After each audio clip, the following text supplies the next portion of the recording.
नमस्कार, news India देख रहे हैं आप। मैं हूं आपके साथ पूजा अग्रवाल। शुरुआत करेंगे बुलेटिन की। नए साल से पहले हरियाणा की मनोहर लाल सरकार ने कई अहम फैसलों की घोषणा की है। सीएम मनोहर लाल ने विधुरों की पेंशन बढ़ाने की घोषणा कर दी है। बाढ़ में बर्बाद हुई फसलों पर किसानों को मुआवजा दिया और कौशल रोजगार योजना के तहत नौकरियां देने का भी ऐलान किया। आखिर मुख्यमंत्री मनोहर लाल ने क्या-क्या ऐलान किए हैं और उससे आम जन को क्या फायदा होगा, देखिए हमारी खास रिपोर्ट में।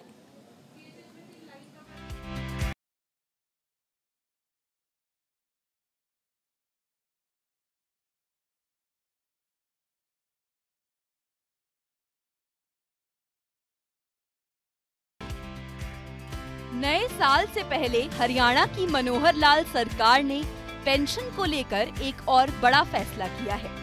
राज्य सरकार ने प्रदेश के विधुरों की पेंशन बढ़ाने की घोषणा की है। इसके तहत अब विधुर पेंशन योजना के विधुरों के खाते में 3000 प्रतिमाह पेंशन भेजी जाएगी। यह दरें 1 दिसंबर 2023 से लागू हुई हैं। ऐसे में दिसंबर की पेंशन 7 जनवरी को मिलेगी, तो फरवरी में जनवरी की पेंशन जारी की जाएगी। हाल ही में सीएम मनोहर लाल ने एक प्रेस कॉन्फ्रेंस कर इस योजना की जानकारी दी है। राज्य सरकार ने विधुर और अविवाहितों को भी सामाजिक सुरक्षा पेंशन देने का निर्णय लिया है। राज्य में अब तक 12,882 विधुर और 2,026 अविवाहितों की पहचान कर ली गई है। इन्हें 1 दिसंबर 2023 से पेंशन मिलनी शुरू हो जाएगी। वर्तमान में 2,700 रुपए पेंशन दी जा रही है और अब नए साल से 300 रुपए बढ़ाकर 3,000 रुपए पेंशन दी जाएगी।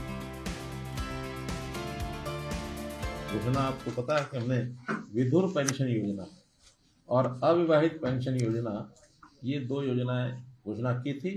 उसका भी 1 दिसंबर 2023 से वो फाइनल होकर के और डिपार्टमेंट ने उसको रिलीज करने के लिए फाइनल कर दिया है, क्योंकि ये 1 दिसंबर 23 से इनको पेंशन मिलेगी इस महीने की। और हमेशा जो पेंशन जिस महीने की होती है वो पेड इन नेक्स्ट मंथ होती है। तो दिसंबर की जो पेंशन होगी वो 7 जनवरी को जाएगी, जनवरी की पेंशन 7 फरवरी को जाएगी। तो आज इसका जो आंकड़ा है अभी जो वेरीफाई हो गया है, बाकी सर्वे चल रहा है, तो 12,882 विधुर और 2,026 अविवाहित, अभी 15,000 के लगभग है।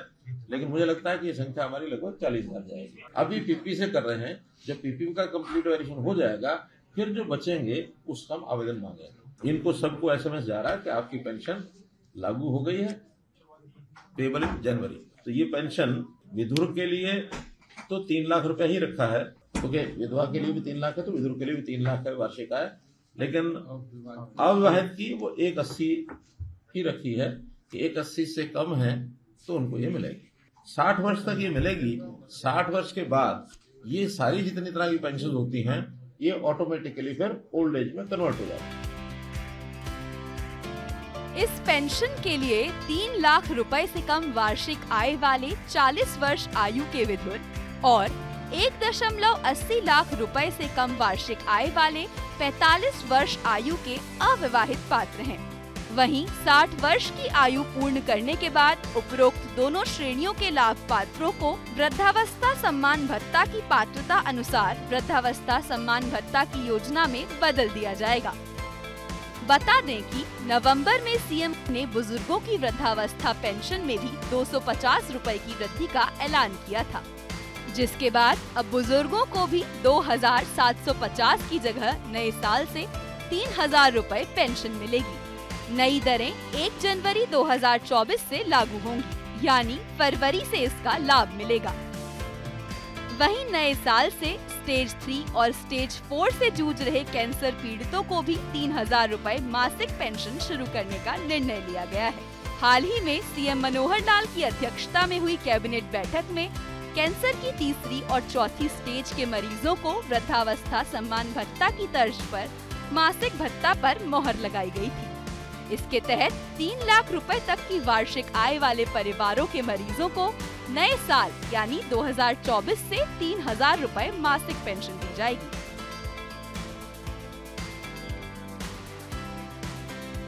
जो अनमैरिड लोग हैं, चाहे महिला हो चाहे पुरुष हो, 45 साल से लेकर 60 साल तक, यानी as soon as an unmarried person become 45, उसके बाद मंथली पेंशन का 2750 रुपया वर्तमान में वो भी हकदार हो जाएगा, बशर्ते कि उसकी इनकम 1,80,000 रुपये तक ही है। अब ये सिर्फ जो बीपीएल परिवार हैं उनके अनमैरिड लोग, चाहे महिला हो चाहे पुरुष हो, 45 से 60 की 2750 रुपये की पेंशन उनको मिला करेगी। ये डिमांड वैसे तो बहुत पुरानी है। हमारे एक एमएलए विधानसभा में भी कई बार कहा करते थे पिछले टर्म में, तो उस समय वो अगला विषय वो भी करता हूँ। अभी तो एक कैटेगरी है अनमैरिड की। अब दूसरी कैटेगरी है तो जो पुरुष जो विदुर हो जाता है, जिसकी पत्नी का देहांत हो जाता है, तो ऐसे व्यक्तियों को 3 लाख रुपया और उससे इनकम कम है, जो हमने विधवा और ओल्ड एज में भी की हुई है, और आयु 40 वर्ष से 60 वर्ष तक, इनको भी वर्तमान 2750 रुपये की दर से पेंशन मिला करेगी। डिमांड ये थी। इसके अलावा मनोहर लाल सरकार ने कौशल रोजगार निगम के तहत हरियाणा के 986 लोगों को जॉब ऑफर लेटर भी भेजे हैं। इतना ही नहीं, मनोहर सरकार ने कच्चे कर्मचारियों को ठेकेदारों के चंगुल से बचाने के लिए आउटसोर्सिंग की पॉलिसी को तर्क संगत बनाकर लगभग 90,000 से ज्यादा कर्मचारियों को विभिन्न विभागों में समायोजित करके तोहफा दिया है। इस दौरान सीएम मनोहर ने कहा कि HKRN यानी हरियाणा कौशल रोजगार निगम के माध्यम से लगातार पारदर्शी भर्तियां की जा रही हैं। इसमें कुछ लोग तो ऐसे हैं जिन्हें पहले से चली आ रही आउटसोर्सिंग पर पक्का किया गया है। बता दें कि 986 और लोगों को नौकरी के ऑफर लेटर भेजे गए हैं। इस दौरान सीएम मनोहर लाल ने कहा कि हरियाणा कौशल रोजगार निगम के लिए पैरामीटर बनाए गए हैं, जो जल्द ही सभी के सामने होंगे।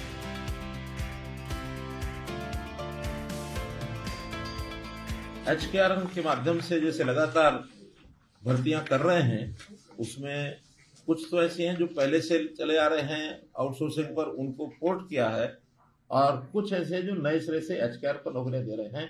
तो इसमें आज एक नई खेप 986 लोगों की है जिनको नौकरियां देंगे। ये जो HKRN का है, इसके पैरामीटर बनाए हुए हमने 5-6 चीजें हैं, वो जल्दी हम पैरामीटर्स पब्लिक भी कर देंगे। इसमें बड़ा एक पैरामीटर था इनकम का। अभी तक lower the income higher the rank, 1 lakh से नीचे का जो इनकम मैंने पहले रखी हुई थी वो 50 अंक तो 150 में से केवल 1 लाख की इनकम से नीचे है 50 अंक उसको मिल जाते थे, और 1.5 लाख तक अगर इनकम होती थी तो उसको 40 अंक उसको भी मिल जाते थे।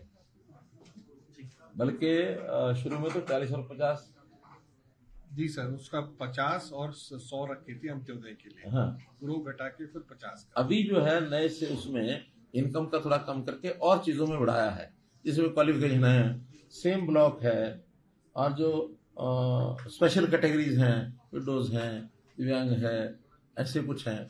CET का भी उसमें अंक रखे हैं कि अगर CET पास है तो उनको अलग से अंक दिए जाते हैं। तो ऐसा बहुत ही एक ट्रांसपेरेंट तरीके से उसका सिलेक्शन कंप्यूटराइज सॉफ्टवेयर से होता है, और जो उसमें हाईएस्ट रैंकिंग के लोग होते हैं उसको दे देते हैं। अब इसमें हमने ब्लॉक लेवल को थोड़ा सा और फोकस किया कि नौकरियां छोटी हैं क्लास 4-3 की, जिस ब्लॉक में आदमी रहता है उस ब्लॉक में उसको मार्क्स ज्यादा देंगे, एडजॉइनिंग ब्लॉक में कम देंगे, और एडजॉइनिंग से बाहर होगा तो वो अंक बिल्कुल नहीं मिलेंगे, ताकि व्यक्ति को दूर नौकरी ना मिले। वरना HKRN में भी ये जो शिकायत आती रहती है कि हमको तो उस समय तो सहमति दे देता है कि नौकरी मिल रही है, फिर वो किसी को 150 किलोमीटर, किसी को 200 किलोमीटर मिली, बाद में फिर वो ट्रांसफर की परेशानी होती है। ट्रांसफर इसमें होता नहीं है, क्योंकि ये एक साल का कॉन्ट्रैक्ट नौकरी है, या अगले साल फिर से उसकी बारी आ सकती है, तो अपने स्थान पर कहीं नजदीक जा सकता है, इसलिए उसको हमने मार्क्स ज्यादा दिए।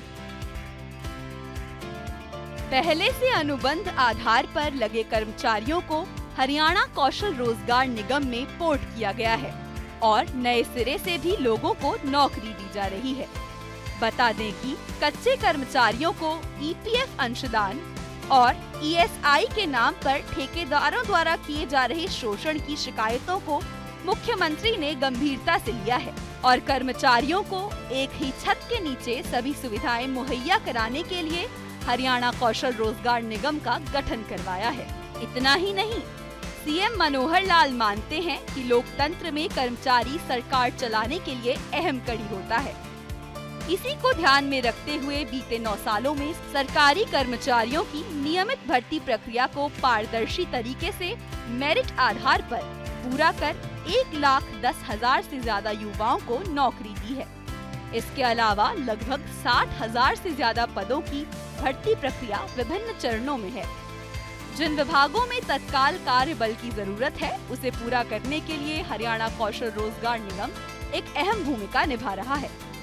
लगभग 20 दिनों में कर्मचारियों को जॉब ऑफर लेटर जारी किए जाएंगे। एक स्कीम लागू की गई है। उस स्कीम के हिसाब से जो कर्मचारी अपने शहर को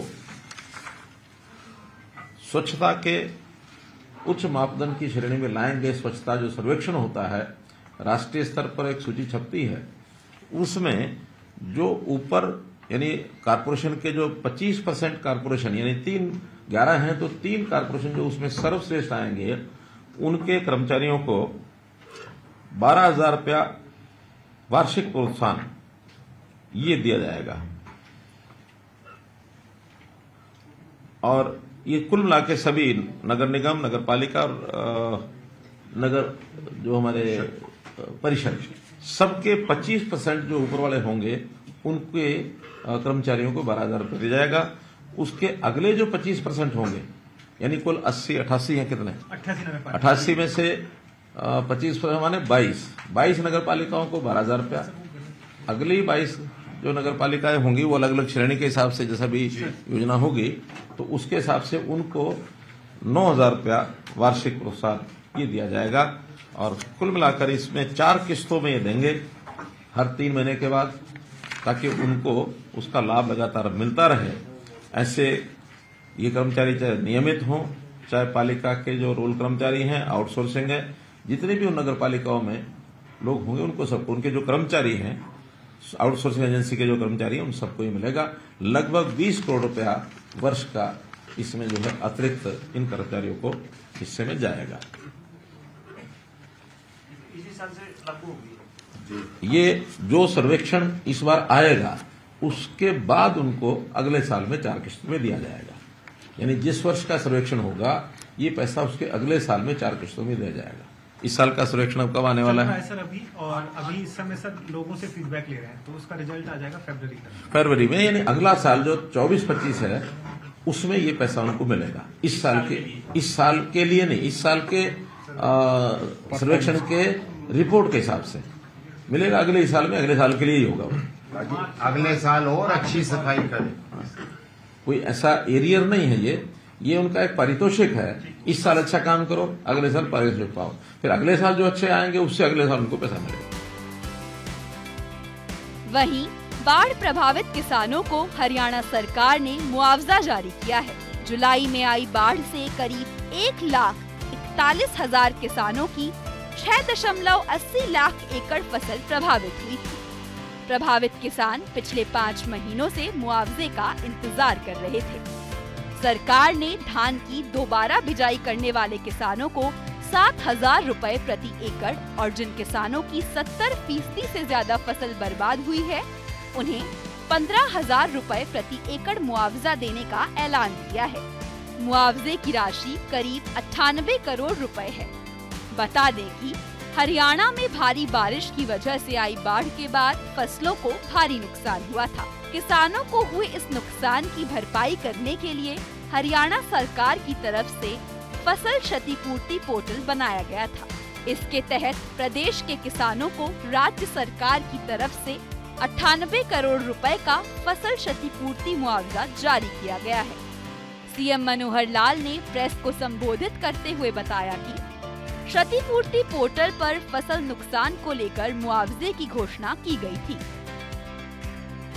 खासकर राज्य में आई बाढ़ के दौरान फसलों को हुए नुकसान को लेकर कई प्रकार की क्षतिपूर्ति की घोषणा की गई। इससे पहले 11 अक्टूबर 2023 को भी 5 करोड़ रुपए की मुआवजा राशि की घोषणा की गई थी।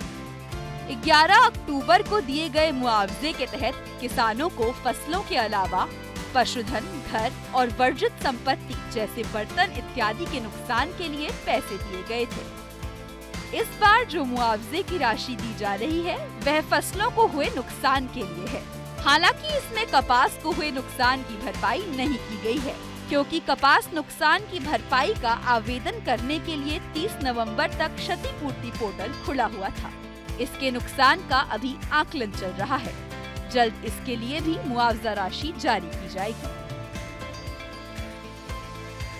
क्षतिपूर्ति पोर्टल पर जो हमने मुआवजे के रजिस्ट्रेशन कराई थी, खास करके जो बाढ़ आई थी, तो जो बाढ़ आई थी उस बाढ़ के समय कई प्रकार का मुआवजा ये हमने घोषणा की थी।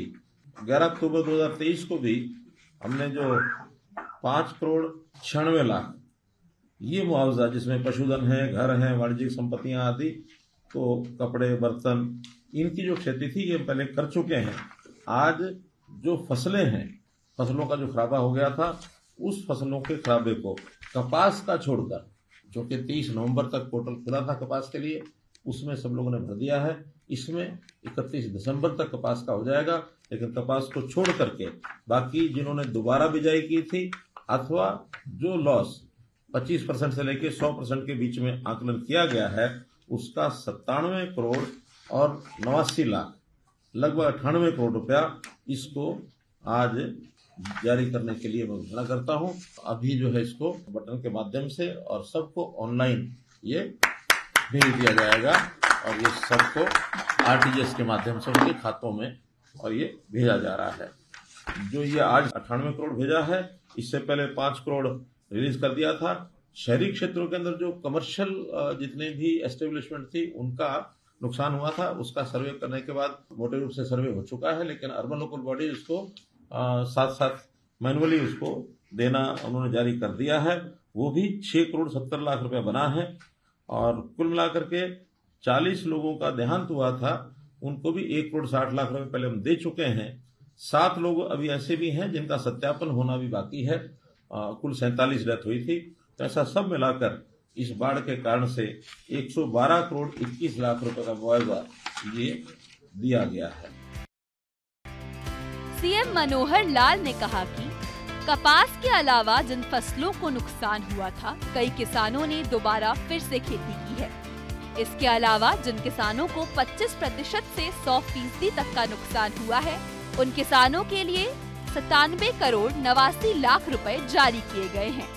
मुआवजे की राशि ऑनलाइन किसानों के खातों में ट्रांसफर की गई है। इसके अलावा उन्होंने कहा कि शहरी क्षेत्रों में जो भी व्यावसायिक संस्थानों को नुकसान हुआ था, उसके लिए सर्वे किया गया है। उनके लिए भी राशि का भुगतान मैन्युअली किया जा रहा है। इसके तहत 6 करोड़ 70 लाख रुपए दिए जाने हैं। मुख्यमंत्री ने जानकारी देते हुए बताया कि इस दौरान 40 लोगों की मौत भी हुई थी। उनके लिए मुआवजे के तौर पर 1 करोड़ 40 लाख रुपए का भुगतान किया जा चुका है। हालांकि अभी 7 लोग ऐसे हैं जिनका सत्यापन नहीं हो पाया है। मुख्यमंत्री ने कहा कि इस तरह से राज्य में मौत का आंकड़ा 47 हो गया था।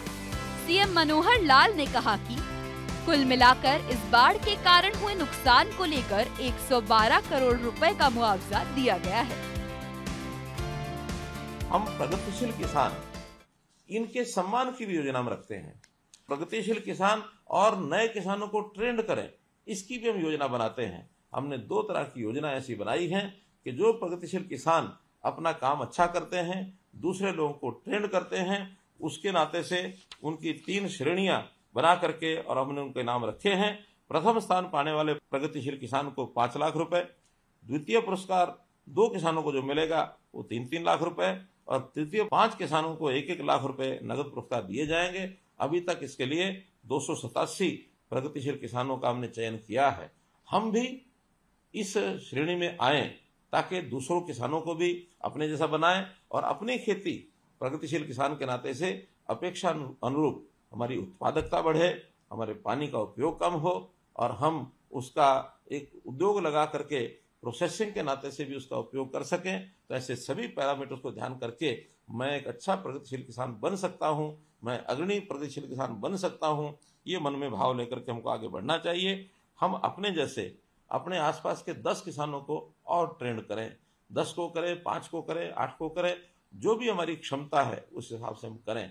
अभी मैं समझता हूं कि हमारे प्रगतिशील किसानों की संख्या लगभग 1000 के आसपास ही हो सकती है, लेकिन अगर हम और 10-10 किसानों को अपने जैसा किसान बनाने के लिए 1 साल में 2 साल में प्रेरणा देकर के आगे बढ़ाएंगे तो निश्चित रूप से यह संख्या हमारी लाखों तक पहुंच सकती है। तो लाख किसान अगर इस ओर आते हैं, बहुत बड़ा बदलाव ये हमारे कारण से होगा। सरकार इन कामों के लिए सहयोग करने के लिए हमेशा तैयार रहती है। हमें इनिशिएटिव लेना पड़ेगा, हमको अग्रणी एक प्रकार से व्यक्तित्व की भूमिका निभानी पड़ेगी। जो साधनों की आवश्यकता है इसकी चिंता सरकार के नाते हम करेंगे। मित्रों, आप लोग आगे बढ़ें। मैं तो हमेशा यही कहता हूं कि हम प्राकृतिक साधनों का दोहन करें, इनका शोषण ना करें और प्राकृतिक साधनों के नाते से अपनी खेती की उपज इस प्रकार से करें कि जो हमारी आवश्यकताओं की भी पूर्ति करे, हमारी आमदनी भी बढ़ाए और अपने जैसे किसान और भी बनाए। इसके अलावा हरियाणा का इतिहास, समृद्ध विरासत और संस्कृति को परिलक्षित करने वाला अपना राज्य गीत जल्द ही प्रदेश को मिलेगा। मुख्यमंत्री मनोहर लाल ने विधानसभा के शीतकालीन सत्र के पहले दिन इस संबंध में सरकारी प्रस्ताव को सदन में पेश किया।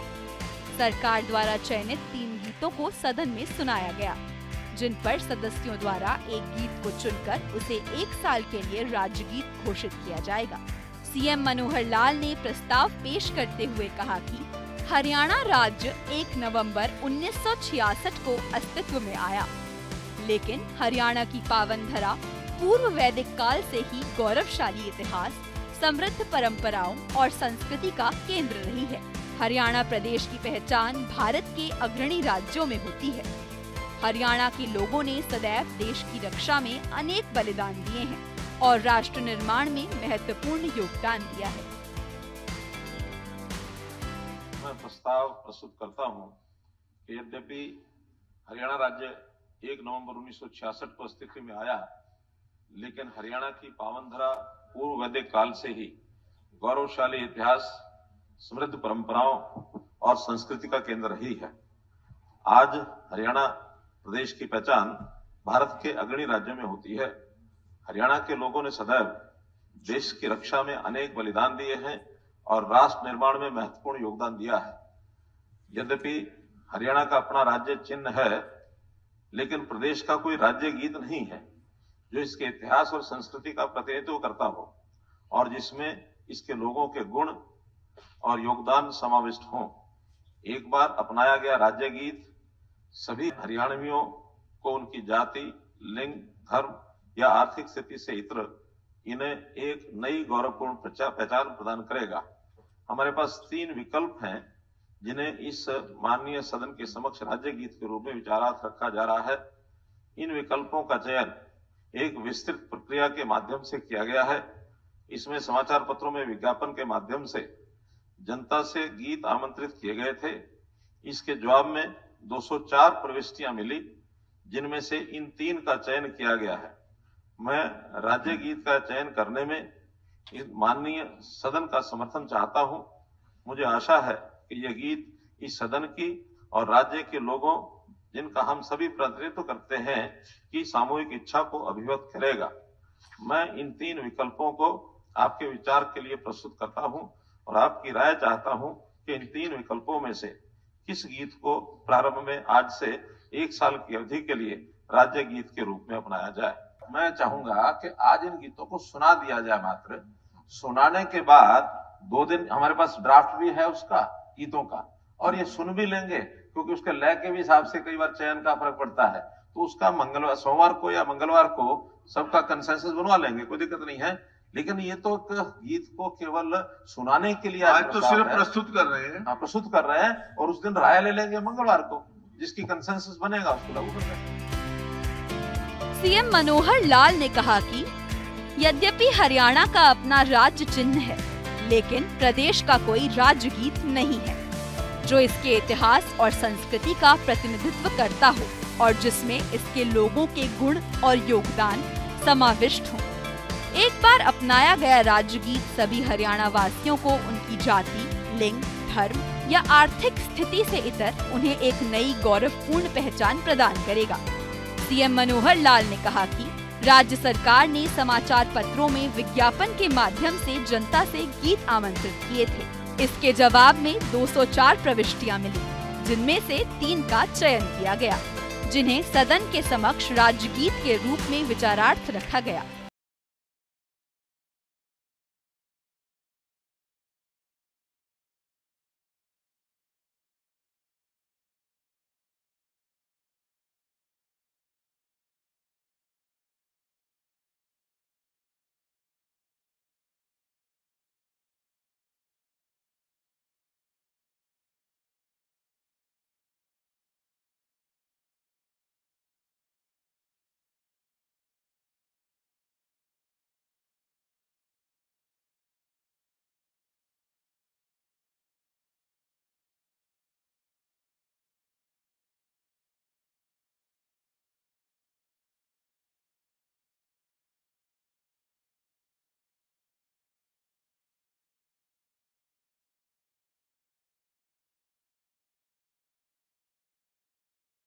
और इसी के साथ फिलहाल के लिए बस इतना ही। नमस्कार।